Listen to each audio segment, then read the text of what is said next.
Yeah.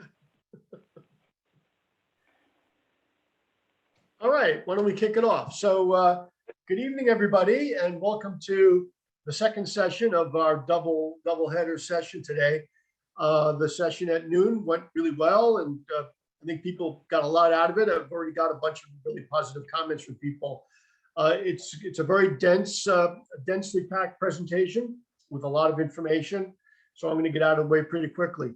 I'm Michael Bellicosa, Community Engagement Manager here at the library. And I've got with me Michael Alimo from USA Financial. And Michael's been here a number of times before over the years. Some of you have probably seen earlier programs of his on things like Social Security, other aspects of retirement strategy, and Social Security, changes in Social Security law. And about a year ago, right around the time we were having a serious meltdown in financial markets, because of perfect timing, we had a program on how do you deal with big corrections in markets with your retirement savings. Nice timing on that, Mike. Yeah. So he's got a 30-year plus history in the financial industry. Knows an awful lot about IRAs, 401ks, and the whole rest of it. It's a great presentation, and I'm going to turn it over to him now. What we'll do is we'll use the Q&A button, not the chat button. You see Q&A there to submit questions, and we'll deal with them at the end.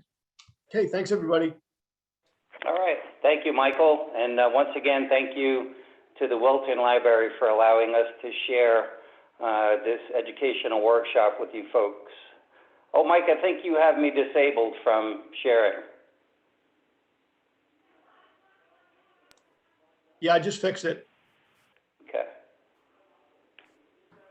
All right, great, folks. I'll pull up the presentation and we'll get started.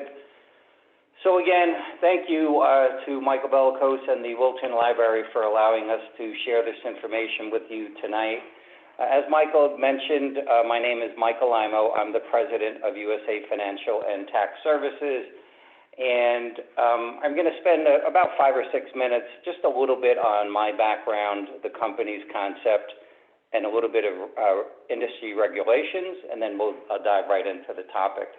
My company, we certainly practice wealth and money management. We have a retirement and income planning division, estate and legacy planning, tax planning and tax preparation, which we're finally getting through the tax season in the next week or so, as well as insurance strategies and planning. We currently have offices in Glastonbury, New Haven, Bridgeport, Danbury, and in Wilton, actually, right down the road from the Wilton Library. So we're going to be talking about how do taxes impact your retirement. One of my more favorite quotes here is, one of the core principles of investing, whether it is to save for retirement or to generate cash, is to minimize taxes. Strategic allocation from a tax perspective should be given to your accounts to give you the best opportunity to grow over time. And key point here, remember, it's not what you make, but what you actually get to keep of that money. And that's quite a bit of what we're going to be discussing tonight. This is an educational workshop, and it is presented for general information purposes only, and it's not intended as recommendation or investment advice for individuals or their specific need. The presentation strives to offer factual, insightful, and up-to-date information on the subjects that we're going to discuss while providing the public a sound basis for evaluating the facts regarding the information.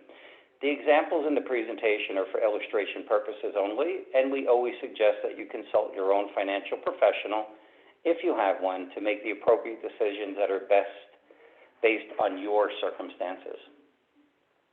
And so, our company vision, when was the last time these 4 persons got together and coordinated on your behalf? And that would be the estate planner, an insurance agent, a financial planner, and an accountant. And I've asked people for many years, shouldn't they? Because they're all involved in important monetary decisions on your behalf. So let's break down each one of these just briefly. An estate planner is looking to compile a plan for you while you're alive, and eventually, obviously, someday when you pass along, and that obviously pertains to your money and assets. An insurance agent is always selling a numeric or a dollar figure policy, whether it be life insurance, long-term care, disability, or even homeowners or auto insurance. Financial planner, again, obviously involved in the money sequence, hopefully growing your money and planning strategies for your retirement. And lastly, the accountant, who I think has the least advantageous position, someone who's managing your tax returns on an annual basis. Unfortunately for this person, they're dealing with last year's story. So for most people on the call, you're getting your taxes prepared in February and March, and they're filed in April. And quite honestly, there's not much an accountant can do for you to change your tax picture because that was last year's income story. What we're doing as tax advisors is trying to improve your tax picture, not only today, but going forward, and you'll see some of the concepts in the presentation. So I call this concept the full circle advisor approach, where we're integrating these various facets into one company. One last part on my company and the standard that we practice. We do practice what is called a fiduciary standard. And in essence, this is the SEC and the state insurance regulators which hold investment advisors to what is called a fiduciary standard. Some of the examples of this are an advisor must place his or her interest below that of the client.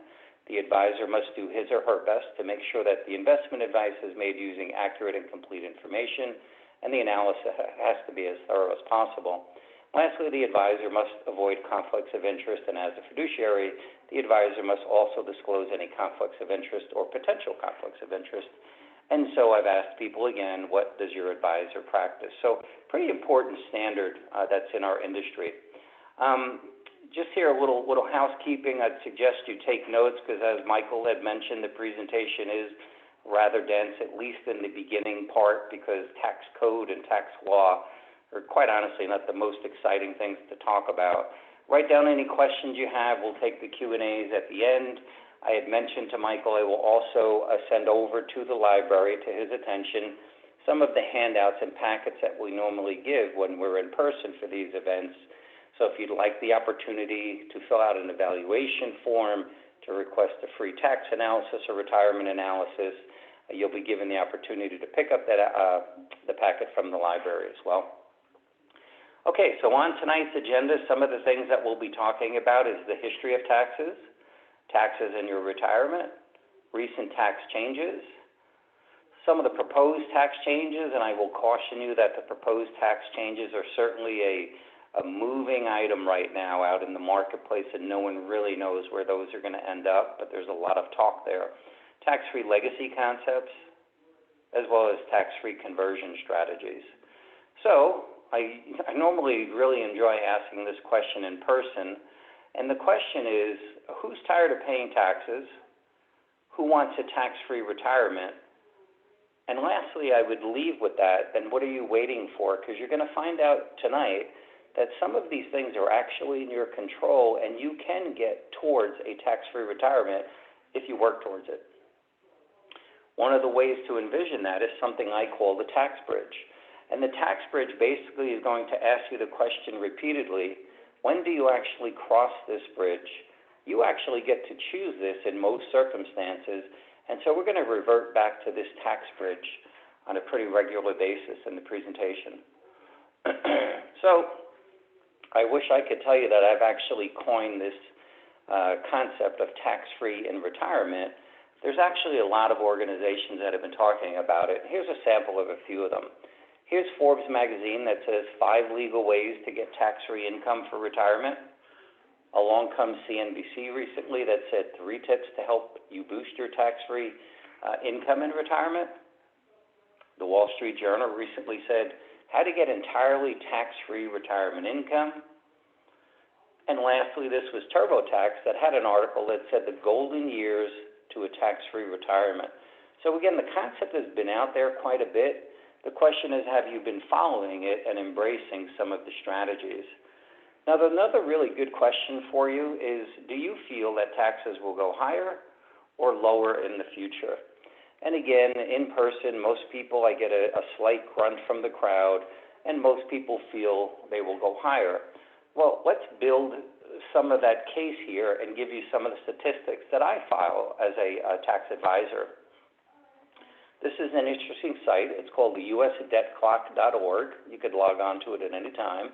And basically, it's going to show you what is happening with our national debt and where a lot of the debt and money is earmarked for.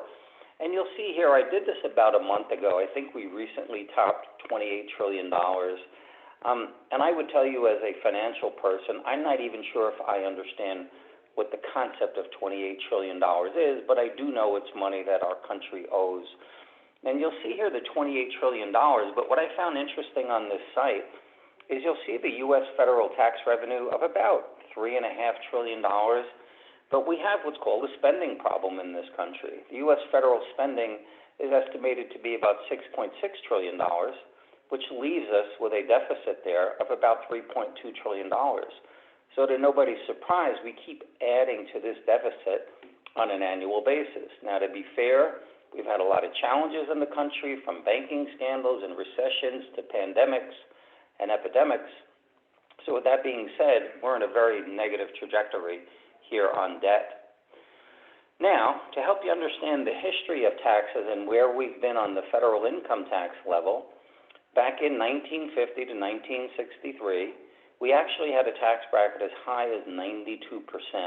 Now, to be fair, you had to have income above $450,000 back then, but if you did anything above that, you lost 92%.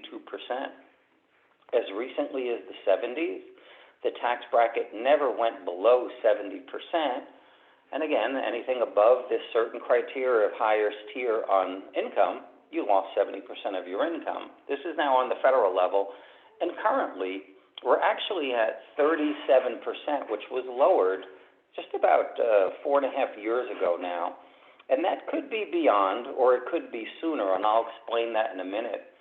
So in my estimation, taxes really are not that high right now, at least on the federal income tax level. Now, one of the jobs I had when I worked on Wall Street is I did technical analysis on charts, and we would follow median averages and price points and highs and lows. But for your purposes here, I looked at this chart going back 65 years, which illustrates that 92% and 70%. And you'll see the median average on this chart is about 58%. And currently, at 37%, I feel that we're very low on the federal income tax level. When you add in some of the issues with the national debt, you have to wonder how sustainable that is. And having your own impression and inputs on this topic is kind of relative to the conversation as well. But I feel based on this chart, taxes are actually very low. Unfortunately, to add to some of the issues that we're having as a nation, which was on that usdebtclock.org, the solvency of Medicare is a real concern here.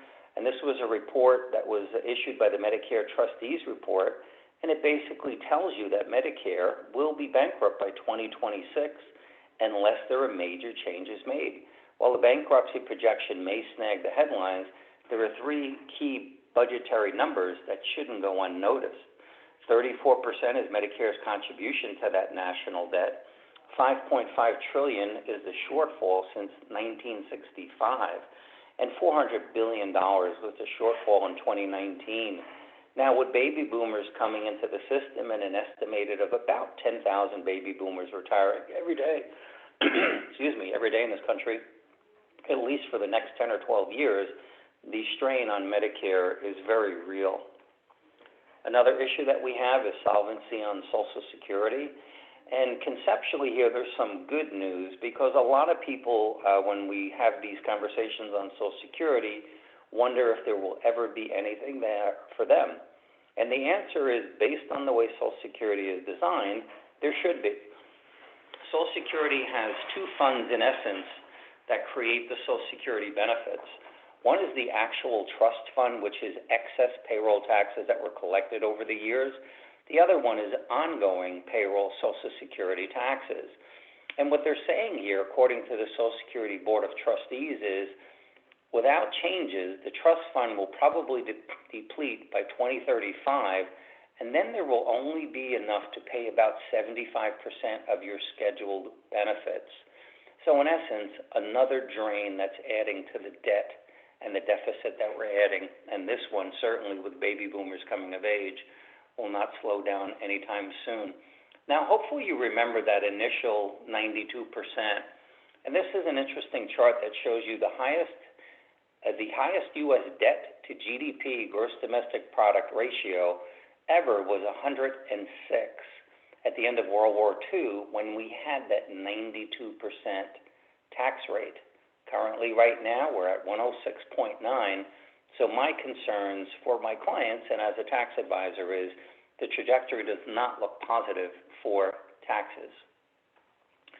So now we ask people, what do you think? Will taxes go higher or lower? And for the people that were kind of on the fence, I believe they're probably tending towards higher. Now let's go over the part of the presentation, which again, you may want to take notes, and some of this you may know already. We'll go over some of the tax regulation. And this is the initial Tax Cut and Jobs Act from December 2017, which was estimated to cost our economy $1.9 trillion. What they did in this act is they actually doubled standard deductions. There's still 7 tax brackets in the progressive system, but they lowered all the percentages in those brackets. Unfortunately, because they doubled your deductions, standard deductions, they actually took away the personal exemption. So if you have a host of kids at home, you probably did not benefit from that. This one has been very impactful in the state of Connecticut, in my area, West Hartford, as well as I'm sure your area down there in the Fairfield County region. They created this, what's known as a SALT tax, and it combines your state income tax and local tax deductions, such as property taxes, and they capped it at $10,000. So if you have a combination of state income tax and property taxes above that, if you're itemizing, you can only put $10,000 down. In addition to the other items in this Jobs Act, they lowered the corporate tax rate from 35 to 21, and they included what's called a 20% deduction for qualified pass-through entities. And to keep it short for tonight, these are concepts like LLC companies that if their business and income qualified for this program, they could actually pull that income from their LLC onto their personal return. It can take a 20% deduction, so pretty generous. If you got divorced after 12/31 of 2018, you're no longer allowed to deduct alimony payments, and that's if you were divorced after 12/31 of 18. If you took a mortgage that was over $750,000, the interest deduction is capped on the first $750,000. Now let's move on to the Secure Act of 2019, which is estimated to cost the country a mere $15.7 billion. And there's actually something interesting here that I think people took as a positive, and I quite honestly took it as a negative. They increased these things called required minimum distribution, where in essence you are required to take distributions from your retirement accounts, such as IRAs and 401ks, company-sponsored work plans. They increased that from the age of 70 and a half to age 72. Now, if you turned 70 and a half in 2019 and you had begun taking them, then you should continue to take those. So they basically gave us an extra 18 months. But what was the trade-off? Well, inherited IRAs from original owners who had passed away on or after January 1st, 2020, requires many of the beneficiaries to withdraw assets from the inherited IRA within 10 years after the death of the account holder. Now, there are some exceptions to that, but do understand we were all granted an additional 18 months on when we had to start taking it out. The question is, what happens to our beneficiaries? Now, the exceptions to that 10-year rule include assets left to a surviving spouse, a minor child, a disabled or chronically ill beneficiary, and beneficiaries who are less than 10 years younger than the original owner. Otherwise, anyone else would have to take that money out over 10 years, and this actually also includes Roth IRAs, which are tax-free for the owner. But when that distribution is taken out from the Roth, they cannot put it into their own Roth. Now, along comes the American Rescue Plan stimulus of March 11th, 2021, and this one is also earmarked to cost the country a little less than $2 trillion. And basically what they did here is they added more checks, which are the stimulus checks, $1,400 and $2,800 for married couples, but they did have phase-out arenas there. if your income was too high. Bigger tax breaks for households with kids, $2,000 child credits. Households would increase the house would increase the tax break to $3,000 for kids from 6 to 17, and $3,600 for children under age 6. I believe those are supposed to start at June, but I'd have to double check that. Aid to state and cities, legislation would send $350 billion to state and local governments. And lastly, they continued the federal unemployment insurance, which is a $300 addition to whatever you're collecting on the state level, and that's until early September sometime. So again, quite a bit of money to support the economy, but what will the ultimate penalty be or the price be for all of us? Now, aid to businesses, they continued more money in this PPP loan for businesses that, as long as they held on to their employees, would get a certain amount of money to pay rent and pay employees so they would not be laid off. Again, we mentioned here the aid to the unemployment, and then additional monies to school, $130 billion for schools and students, kindergarten through grade 12, and it would be used to reduce class size and modify classrooms. So all really positive stuff, politics aside, but ultimately, how do we write the check? Some of the possible changes coming up. The first one here, and again, I apologize, it's a little out of sequence here. Proposed income and payroll tax changes. Well, one of the things that are being talked about, and again, I am going to caution you here, none of this is set in stone, but it's definitely being bandied about right now. They want to remove preferential rates for qualified dividends and long-term capital gains for taxpayers with income over $1 million, so certainly substantial income, but they're talking about actually taxing that at ordinary income tax rates. Increase the top rate for the individuals on the ordinary income tax from 37 to 39.6 for incomes over $400,000. And this is a bill that was proposed by Senator Sanders there. And in it, he said he calls this the 99.5% Act. And it includes federal estate taxes that would increase to 45% for estates over $3.5 million, with further increases up to 65% for over $1 billion. Now, obviously, $1 billion is an unusual amount of money, but do understand the current estate taxes start at 39% on the federal level, so an increase to 45% and a progressive increase, depending on how large the estate could be, is pretty substantial. The other big thing here is the potential lowering of the estate tax value to $3.5 million from the current $11.7 million.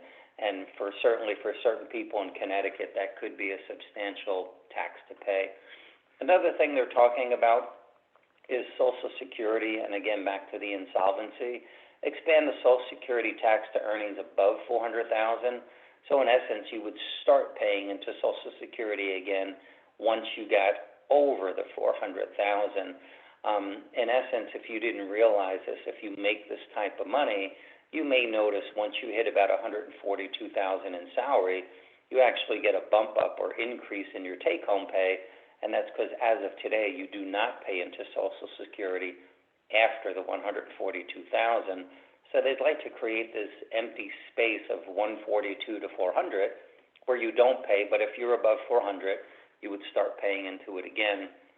And lastly, there is another page here. There are also potential talk, though I think this one would be much tougher to pass, repealing the whole Tax Cut and Jobs Act of 2017 that we just reviewed. The challenge with repealing this whole tax law is any law here that we're talking about would have to be overturned by the House and the Senate before a president can sign off. And with just a split Senate right now, there's a lot of conversation that may not be passable. But again, to be determined. One of the things that are being talked about right now is increasing the corporate income tax rate from the 21% to 28%, or somewhere in that range. And they also talked about certain taxes on the amount of unrealized capital gains received by heirs, and they receive assets at death. Now, to understand what we call the stepped-up cost basis rule, to help you understand this example as to where it actually plays out, If I buy a stock for $10,000 and it appreciates to $100,000, and I pass away and I leave that to my children, they inherit it as $100,000 and experience none of the capital gains from $10,000 to $100,000. There are talks, and the numbers are all over the board, where they might actually revise that and actually charge that heir or beneficiary some capital gains. There's also talk about maybe allowing that person to spread out that tax over 15 years, but not just relative to stock, also potentially items as real estate and collectibles would also be included in that as well. And lastly, on trust, if you have a trust, a lot of trusts actually produce income for the person that is alive right now that designs the trust, and they're looking at ways to raise the tax on the taxable income depending on how much income that trust would actually spin off. In essence, you'd probably have to create multiple trusts to satisfy that as well. Okay, and lastly, we've kind of picked on the federal issue, and here's some things that you should consider on the state level as well. Now, this was actually published for the state of Connecticut here by the Yankee Institute, and recently it said studies show unintended consequences for Connecticut income tax increases. New York has been in the news recently that it wants to raise the taxes on millionaires to the highest rate ever, and the question is, will other states follow suit? And to keep the tri-state area in the conversation here, New Jersey fiscal year 2021 budget enacted with tax increases. So I've spoken quite a bit on the federal level and the deficit issues, but most states across the country are running major deficits as well. And the question is, how does this all get paid, or at least close to getting paid down? Now, let's go over tax brackets and the old numbers versus the new numbers and where some of these potential opportunities may lie. You'll see here a chart from 2016, and we'll focus on the center, married filing jointly. I would assume most of you understand this, but we have a progressive system where your income is taxed, or the amount of income is taxed, at different percentages as your income goes higher. So in that center column there, you'll see 0 to 18,550 back in 2016. You paid 10% on that, from 18,551 to 75,315, and from 75,301 to 151,9 at 25%. So as we make more, a higher percentage of the money is getting taxed at different levels. Now, when we compare that to today, you'll see that the 7 tax brackets I had mentioned still exist, but all these numbers were lowered. They're lowered down to 12 and 22 and 24 and 32 and 35 as an example. So in essence, the percentage that you pay on this income was lowered, but they did play around quite a bit with your deductions and your itemization versus standard.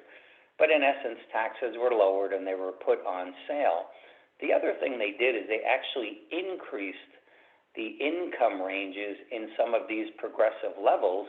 So in essence, you could make more money at lower tax brackets. And so we here can consider that a potential opportunity. Now, how much time do you have for this opportunity? And that's a really, quite honestly, a loaded question, because initially, when President Trump put the law into effect, it basically stated that the corporate tax rate went from 35 to 21%, and the corporate tax rates are actually permanent, again, unless the law is overturned, while the individual changes actually expire. So our changes, which were lower 3 and 4%, actually do expire regardless of what they decide in the coming years in 2025. Now again, it could change, but right now the opportunity that potentially exists is at least for the next 4 years, unless they go after the lower income earners, which I don't foresee happening, but anything can happen. Now, one of the things I like to talk about quite a bit is something called required minimum distribution. And this is basically a system that says at some point in your life, as we mentioned earlier, at age 72 at this point, you will be required to take money out of your tax-deferred accounts, such as 401ks, IRAs, and anything that you've not paid taxes on yet. And I ask people, did you know that that's a growing proposition? And what I mean by that is you'll see here at age 72, the percentage that you have to take out is 3.91%.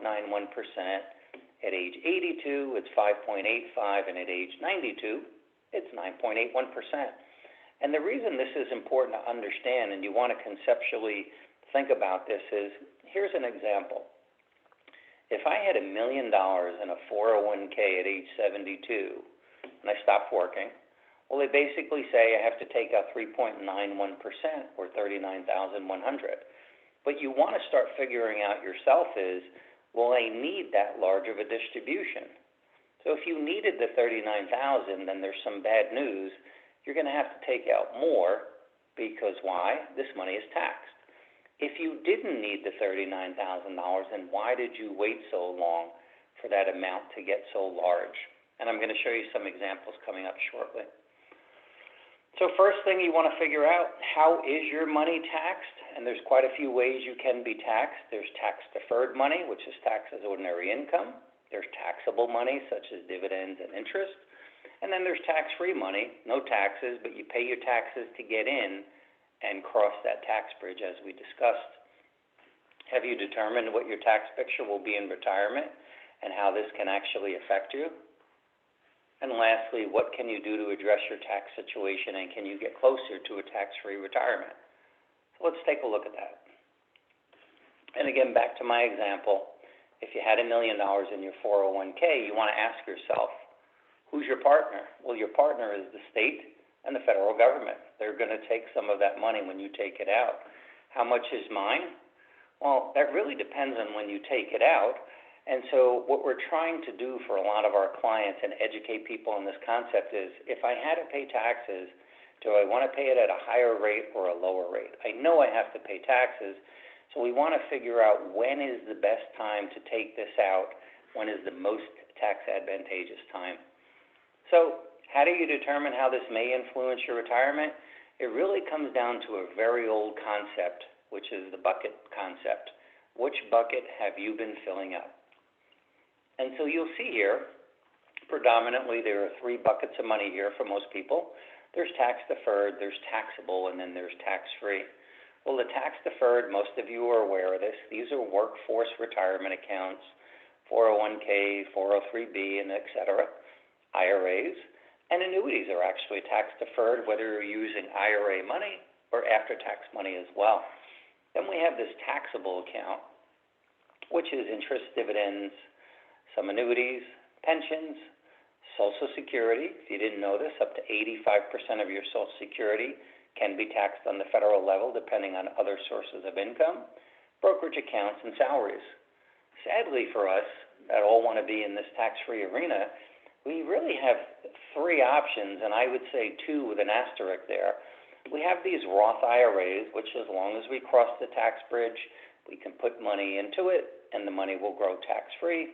We have municipal bonds, and then the cash value life insurance can be used as a tax-free instrument if used appropriately. So if you have whole life, variable life, index products, there are ways to utilize a portion of the money, or a good chunk of the money is tax-free. And I'll explain that briefly in a minute. Here's our first case study, and we have the Joneses. They're 50 years old, and they want to retire at age 65. They'd like to reduce taxes if possible, and they'd love to leave a legacy for their child, which they have not addressed yet. Their assets are a tax-deferred account of $500,000, a taxable account, such as a brokerage account, but $100,000. They have 401ks that they were currently contributing 10% a year to, and they had household income of $100,000.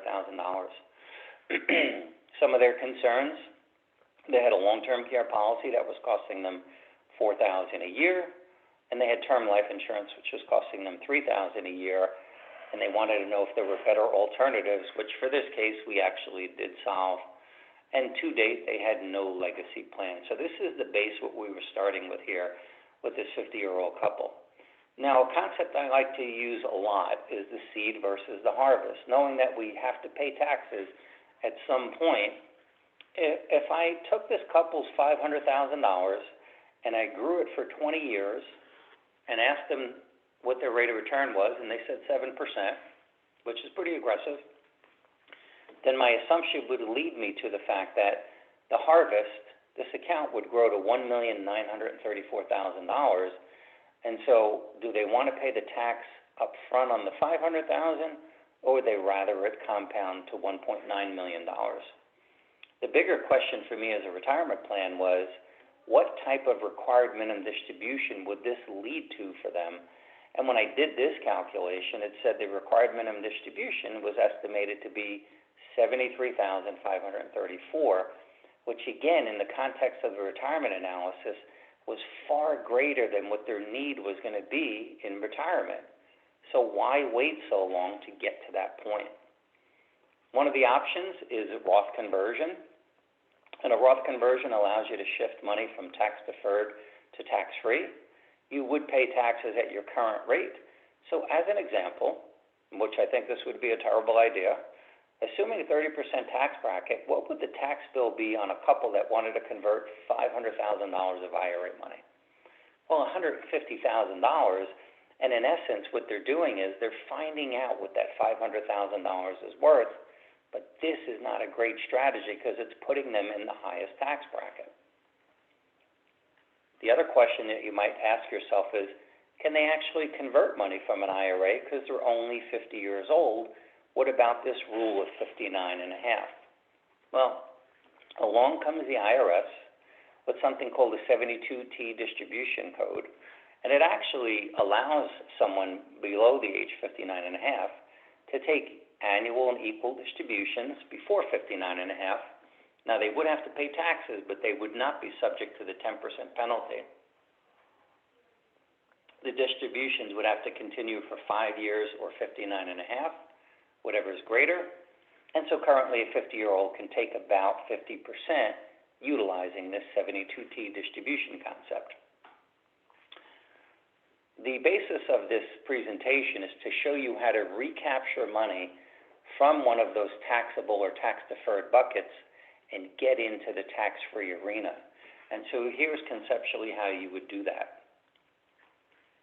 We would take advantage of the 72T rule, and we'd take 5% of that $500,000, $25,000 a year. We'd start winding down that brokerage account of mutual funds and deal with some capital gains, about $10,000 a year. They would stop actually putting money into their 401k for this purpose. I'm an advocate of putting money into my 401k as long as my employer is investing in me and giving me a matching feature. If they're not, I have to wonder why I'm tax deferring. Now, to be fair, as I mentioned during the afternoon session, if your income is so high right now, then certainly doing some tax deferral makes sense. But again, project what your tax rate might be in the future to determine that. So in this case, they had no matching 401k, so they were going to stop it. And we actually discontinued the term life insurance and the long-term care, but we were able to replace it. It was not that I'm not an advocate of those products. There was a better way to do it. So when we talk about recapturing now, we're talking about recapturing $47,000, not the initial $500,000 out of the gate, and we're assuming $35,000 of that is going to be taxed. So now with a 30% tax bracket, we're looking at a much more acceptable $10,500 in taxes. And so in essence, we're taking this $47,000 and turning it into $36,500, but now the money will go into tax-free investments and compound tax-free the rest of their life and potentially leave a tax-free legacy. So here's how we handled this one. The first one is Roth conversion. Now, after 59 and a half and 5 years, all distributions are 100% tax-free. Distributions from here, if you do take money out, do not cause your Social Security to be taxed, unlike an IRA. And contribution limits if you're above $50,000 or $7,000 a year. Now, this conversation comes up a lot, and the question is, Mike, if I'm not working, can I actually convert? I thought I could, and I had to be working. And the answer is, to contribute to a Roth, you need earned income, or your spouse needs earned income. To make a conversion, again, visualize that tax bridge. I can cross that bridge at any time and convert whatever I want, whenever I want, I just have to be cognizant of those tax brackets and ultimately what it's costing me. Tax-free income if needed in the future. And so in this case, $14,000 went to the Roth accounts. Step 2 here is we actually did get involved in one of the categories under the tax-free bucket, which is cash value life insurance and long-term care benefits. In this product, there were no age restrictions. All distributions are tax-free, again, if done properly. And that could either mean taking your original basis out or taking tax-free loans against the equity in your policy. Distributions from here would not cause your Social Security to be taxed as well. And this policy was able to afford them $10,000 a month in long-term care benefits. That's how we got rid of the annual pay policy.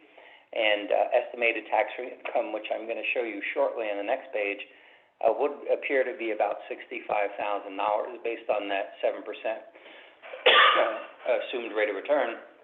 And again, addressing one of their other concerns, a tax-free legacy. So let's show you how this worked out. The balance of that $36,500, $22,500, actually went into this policy. So conceptually, the way these work, and as someone had asked me a call after the first presentation, dynamics on this illustration I'm showing you, and again, for today's purpose, it's not, is this something I need, is to show you the benefits of tax-favored money. This $23,500 actually purchased a death benefit of almost $1.6 million, so we were able to get rid of the term life insurance, and then it produced an additional, as a rider, $10,000 a month in long-term care benefits. So in essence, we were able to free up the $4,000 a year in long-term care premium and the $3,000 a year premium in the term life insurance. Now again, please note that this page does illustrate for illustration purposes only, and you'll see this $23,500 continued for 15 years. And you might wonder why. That's actually when we stopped the conversion process. Obviously, no one at age 65 wants to go into their pocket and pay that kind of money for policies, so this had to do with the conversion concept. Now, you'll see here, based on that assumed 7% rate of return that they were hoping to get in their IRA accounts, this now has the potential to pay out $65,070 in tax-free money if done properly. If you remember from the original projections, they were looking at $73,000 required minimum distribution, fully taxable. This looks like it would work out to be about $65,000 a year. More importantly, though, the death benefit, which is also a consideration for them, and obviously, as we know, life insurance goes tax-free, which the legacy concept was important to them. So very specific to someone's needs. Now, if we took a look at this just based on the tax rate assumptions, in a 30% tax bracket, their trajectory said that their money should last out to age 85. So for a 50-year-old couple, they were doing pretty good. Unfortunately, if the tax rates went to 50%, the money would hold out to about age 70. And by going into this tax-free concept, crossing the bridge, not only does the money last out to age 100, but they leave a substantial tax-free death benefit there. So pretty compelling case there. End result for this couple, tax-free money in the Roth, again, asterisk, tax-free money out of cash value life insurance, eliminating the taxes on the IRA due to the conversion, so crossing the tax bridge at the most appropriate time, and then alleviating any taxes on Social Security, because any sources of income, whether it be from the life policy or the Roth IRA, does not cause taxation on your Social Security. Here's another case here, and this one has caught people's attention for many years. Now, we're going to compare two strategies here within the retirement software. And the first one is a hypothetical rate of return of 4% on investments. We're going to inflate expenses at 2%. They're going to start with $1.798 million of tax-deferred money and $195,000 in a taxable account. We're going to compare that is to the same 4% rate of return, the same 2% inflation. However, we're going to take a look at $1,407,000 of tax-free money. So substantially amount less, but tax-free, and the same $195,000 in the taxable account. Now, I know this slide can be a little overwhelming, So I'll run through line 1 here, 2022, and you'll see John and Mary's ages 66 and 65. We're plugging in their Social Security of $4,042, and then I see their expenses at $83.88. The next column, the red column, usually gets people's attention. It just shows them that they have negative monthly cash flow, and there'll be dependency on those assets. Now, you see in 2022, they're starting with $2,129,000, certainly a lot of money in most people's lives. And because this plan has those required minimum distributions, which I highlighted there on the left, this chart alerts me to something interesting. When you see numbers appear in this column, it tells me that the assets are going to start going down because the folks are using more than the growth rate or the 4% rate of the plan. So in essence, you see those retirement funds going down every year because the withdrawal rate due to taxes and needs in retirement are far greater than the money is growing at. We basically call that a run rate on their money. In essence, if you believed in the 4% rate of return, well, the software says that theoretically they could run out of money at age 94 and 93, which obviously would be very disheartening if you had $2 million and you saw this. Now, what can change it? A higher rate of return, lower expenses, certain variables, but within reason and the parameters we built, they're pretty accurate. Now let's take a look at the tax-free plan. And you notice in 2022, instead of starting with $2,100,000, this one's starting at $1,755,000, but there are no required minimum distributions. There'll be no taxation on Social Security, and the money coming out of the funds will be tax-free. And so you'll see, interestingly here, at age 94 and 93, there's still $1,124,000 of tax-free money, a substantial difference from a plan that started with more money, but they had to pay the tax on the harvest versus the seed. So the seed versus the harvest and taxes, regardless of how much money you have, can really play a profound impact in the future of your retirement plan. Now, here's a very simple case I'm going to show you based on $100,000. And we're going to talk about compounding tax-deferred versus tax-free. How do they stack up? Well, here's an IRA as an example that's yielding 4%. There's $100,000 in it. And when I calculate the estimated required minimum distributions for the next 20 years, it's $101,587.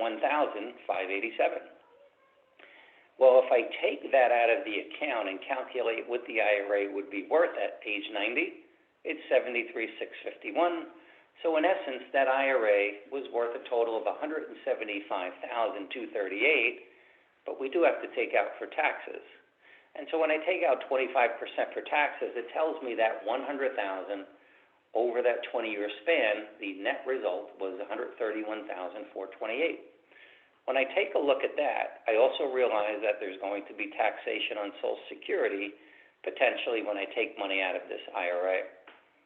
Now, when I compare that to something like a municipal bond, I didn't want to leave the municipal bonds out of the conversation. It's just that yields are very, very low in this arena right now. Here's a 4% municipal bond. We're going to take the same $100,000, but instead we're going to pay this on the seed. We're going to pay 25% upfront in taxes, and so now we're left with $75,000 to compound at the same 4%. And you'll see the end result at the end of 20 years, $164,334 compared to the $131,428. So even on a smaller amount of money, if you can figure out how to do this tax-wise, a much better position. And again, no taxation on your Social Security for tax-free muni income. So again, pretty profound example on taxes, not necessarily investing. Here's an interesting case study here. And this was a case that was excess required minimum distribution for a legacy concept. Now, again, unfortunately, there's a lot going on in this page.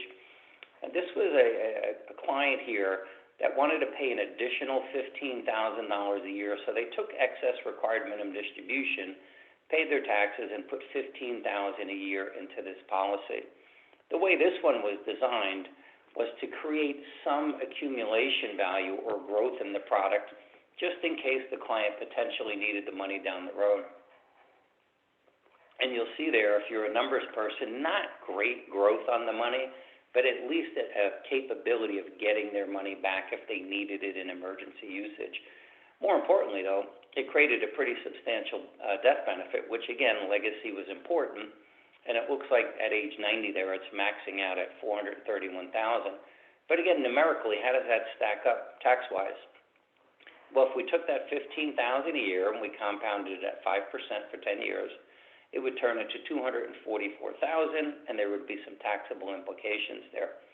If we took the same $15,000 and compounded it for 20 years, $397,000 taxable. When we compare the death benefit in the policy, after 10 years, it's $343,000 tax-free versus the $244,000 taxable.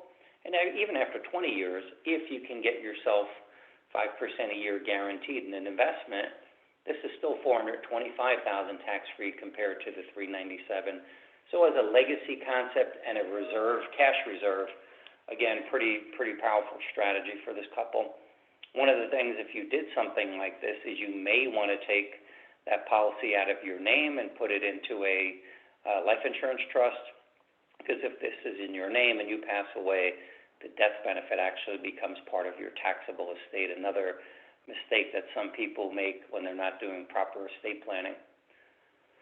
As I mentioned earlier to Michael, I will skip this one because there is one error in here, but there are ways to actually deal with the long-term care scenario too and tax efficient. So your outlook may drive some of your retirement strategies, and if you think future tax rates will be lower, then certainly saving today on a pre-tax basis, such as a traditional IRA or 401k, probably makes a lot of sense, but I think we've built a pretty compelling argument as to why that might not be the case. However, if you think future tax rates will be higher, then you may want to consider a tax-free retirement strategy using financial products such as Roth, permanent life insurance, or municipal bonds to get into that tax-free bucket, which most people really desire. The other concept is once you know you have enough and you've established that, well, then you want to figure out these tax strategies to reduce the burden on you as well as your heirs, if that's important to you. Leaving a taxable estate can be pretty daunting sometimes. So, questions, concerns, and opportunities. What I will do now is I will just share one screen with you. Certainly, we hope that you found the information useful tonight in navigating not only your retirement, but certainly a tax concept on retirement as well. I will put up here my phone number if you'd like to reach me, which is 860-430-2138, as well as my email address, which is michael@usafinancialandtaxservices.com. And as I mentioned earlier in the beginning of the presentation, I will send out some handouts to Michael at the Wilton Library. He'll probably have them mid-next week. I know some people have already requested it. And in the packet, there'll be some really helpful articles and tools and calculators that can assist you if you like some of these concepts. And certainly if you wanted to reach me, you can do that as well, either through the handout or contacting me here. So with that, I will come back live here.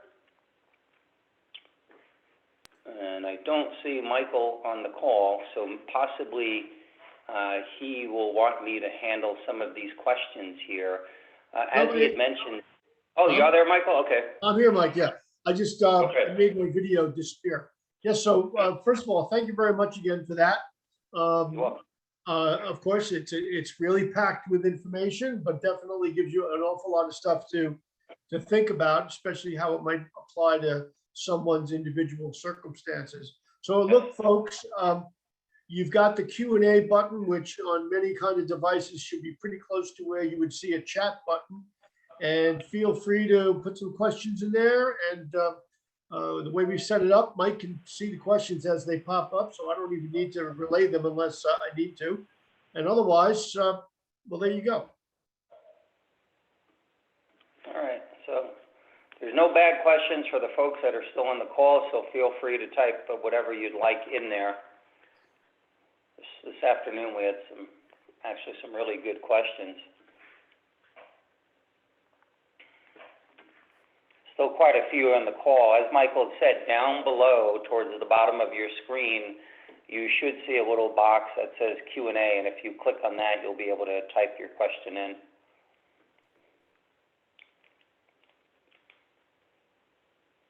Michael, I think we have an easy group here tonight. I think so. Well, we'll just, we'll give folks a couple of minutes in case someone's thinking up a question and how to phrase it and how to write it. We're just at 6, so that's fine in terms of the timing. Yeah, that's fine.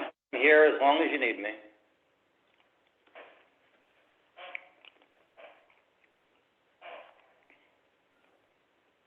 One thing I was wondering, there we go, we got one. So the question is, what's in the recording? Now, I don't actually send my presentations, but Michael, if you recorded it and you're going to put it up on your site, I think you had done that last time. Yeah. I'm fine with that, but I don't send out my presentations per se. And another question that we had here, so hang on. But in the packets, there's quite a bit of information as well. Can you convert an IRA to a Roth if you have no earned income? So again, yes, there's two concepts on contribution versus conversion, and they're completely different. I can convert money from an IRA or a 401k to a Roth anytime as long as I'm willing to cross that bridge and pay the taxes. So take a look at those progressive tax rates, see what you're doing to yourself in terms of income taxes. Is it going to be substantial? Will it be better to do in retirement? So there's different times to do it, but you can convert at any time. You cannot contribute unless you have earned income. So two different things. One is conversion and one is contribution, but yes, you can convert. Please address putting the $7,000 less in my 401k and Lee. Okay, so the next question says, please readdress putting $7,000 less in my 401k and Lee of my IRA, and please address converting a 401k to a Roth 401k. So there's two questions there. Now, first of all, you would hope that your plan administrator or your human resources has put in a Roth component in your 401k. So when you contribute to a 401k, if you're doing pre-tax, you're just reducing your current taxable income, but again, compounding that money. If your company has a 401k Roth built into it, which most companies do now, then in essence, all you're doing is taking after-tax dollars from your paycheck, putting that into the Roth 401k, and allowing that money to grow tax-free forever. The one additional challenge is if the money stays in a 401k, even after you retire, believe it or not, in a 401k, even if it's Roth money, you have to take distributions. And that's why a lot of firms are out there telling you to roll over your money. If you rolled over your 401k Roth to a Roth IRA, then you do not have to take distributions. The second part of the question says, please address converting a 401k to a Roth 401k. So again, that's that, let's use that $500,000 example.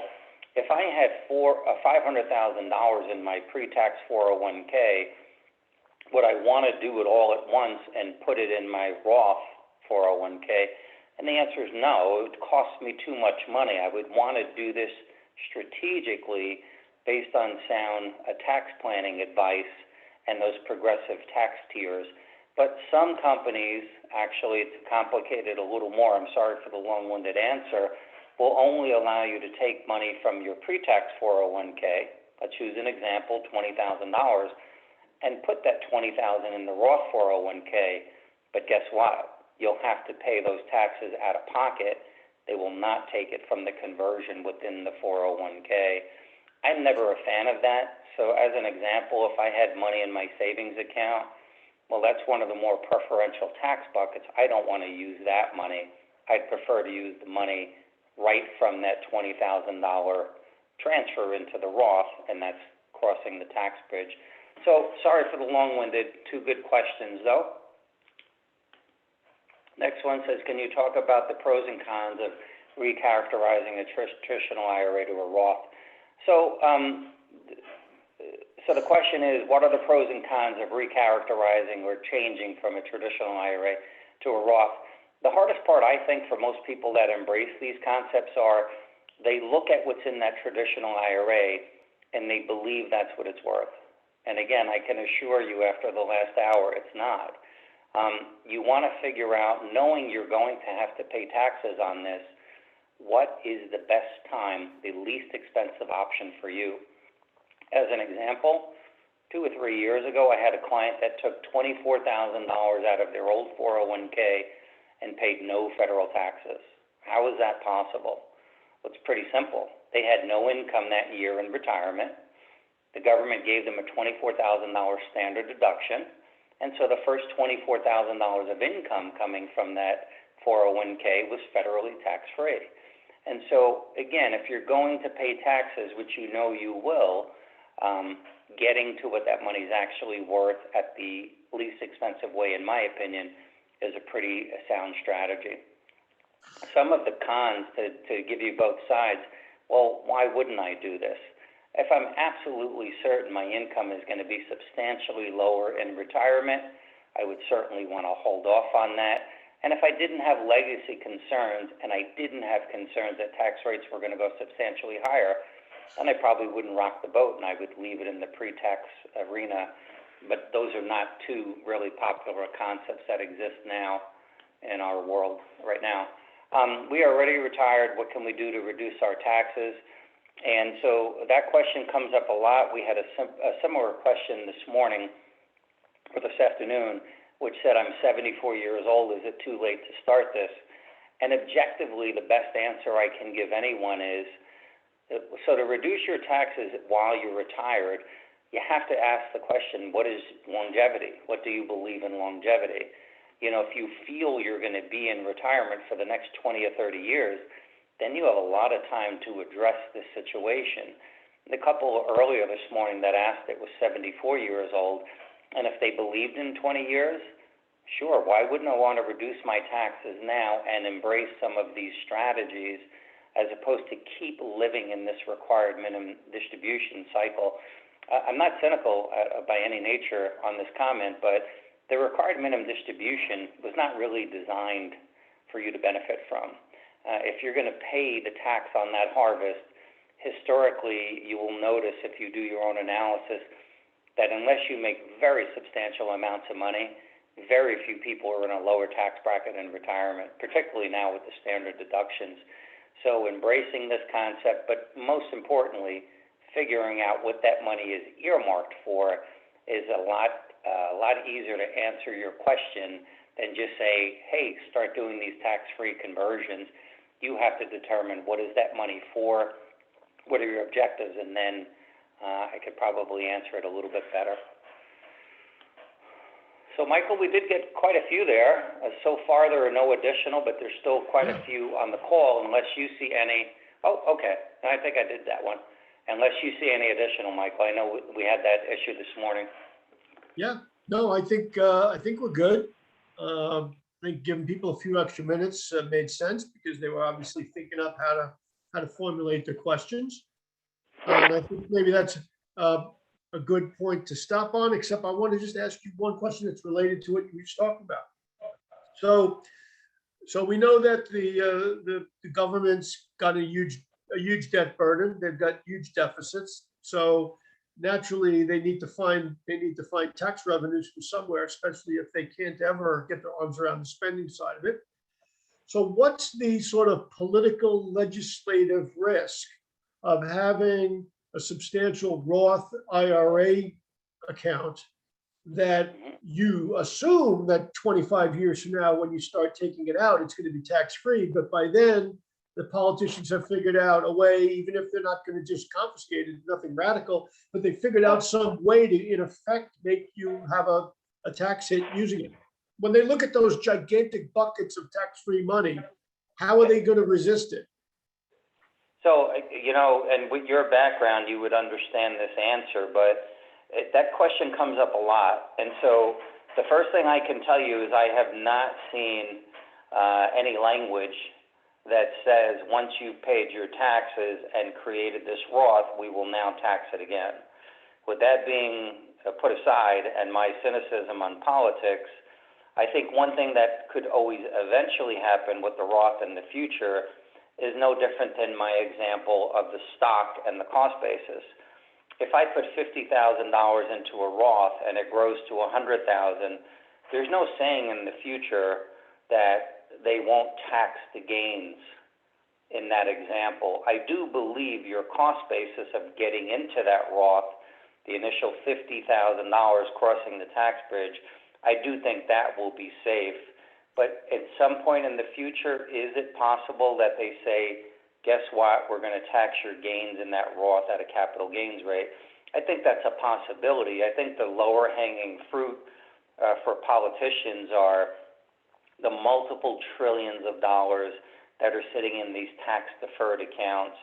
And once you can get society as a general to say, look, we have this big tax bill, we all have to pitch in, I think progressively it will start, and it will be aggressive, quite honestly. I don't think you'll ever see a law come out that says all of a sudden we're going to upset the apple cart. And so when they talk about these $1 million levels and certain income structures, I think you have to start somewhere. But I think the easiest money to go after are accounts that have never been taxed, and that's why I talk so heavily about them. I think ultimately they could change the law on the Roth, just like there's talk now about taxable accounts like a brokerage account being taxed at ordinary income levels instead of the capital gains rates. But a lot of this progressively will take time, and I think the easiest ones are raising your income tax level and changing the required minimum distribution. Sure. So actually, while you were answering that, another question popped up. So maybe if it looks like one that's easy to handle, and then we'll conclude it after that. Okay, so the question is, would it be better to take the tax-free proceeds of $400,000 from the sale of your home and take a mortgage instead of purchasing your retirement home for $400,000? So I think the question is, am I better off taking a mortgage as opposed to utilizing my money to buy a $400,000 home? And I think a lot of times I answer questions, and I think people wonder, why is it so extended? And I think because a lot of times when it comes to taxes, the answer is it depends. Particularly right now with mortgage rates at 3% or lower, if you feel you can grow your money at better than 3%, which is the current mortgage loan rate, well, then it's kind of like free money. I know in my lifetime at 58 years old, I've never seen 2.75 mortgages that are fixed. And so that might be an opportunity for that old concept, which is cash is king. One of the Rockefellers actually said, always use other people's money. With that being said, you have to also consider, do I take a $400,000 mortgage? Do I have that base income of pension, Social Security, and other sources of income where I'm not worried taking on an additional monthly expense called a mortgage? So that is also a consideration as well. The other issue that happened to a lot of people is if you need that money, 2008, 2009, the banks really locked up and restricted access based on the loan-to-value ratio, the appraised value of homes. So if you ever need access to that $400,000, sometimes it can be a little difficult to get depending on expenses, income, and what's going on in the mortgage market. So my take is, rates are pretty low. If you can afford it and you can do better than, let's say, 3% on the money, it's definitely something to consider not to take the whole amount. Great. All right. Well, I think that was another great session. Hope you all enjoyed it. Got a lot out of it, folks. And you can shoot me an email if you would like one of those packets that I'm going to get from Mike sometime next week. I'm going to be on vacation, so it may be a week or so before we can make them available to you, but I think that's probably okay. And what we'll do is we'll put them in an envelope by the drive-up window, and you can pick it up the same way you would be picking up a book that you have on hold. But may not be able to do that for a week or so after next week, because I'll be away. Anyway, good evening to everybody. Thanks again, Mike. Another great program. We look forward to having you back again on another retirement-related topic in the future. And I think that's a wrap. Okay, thank you, Michael. Thank you, everyone. Have a good night. Thanks, folks. Good night.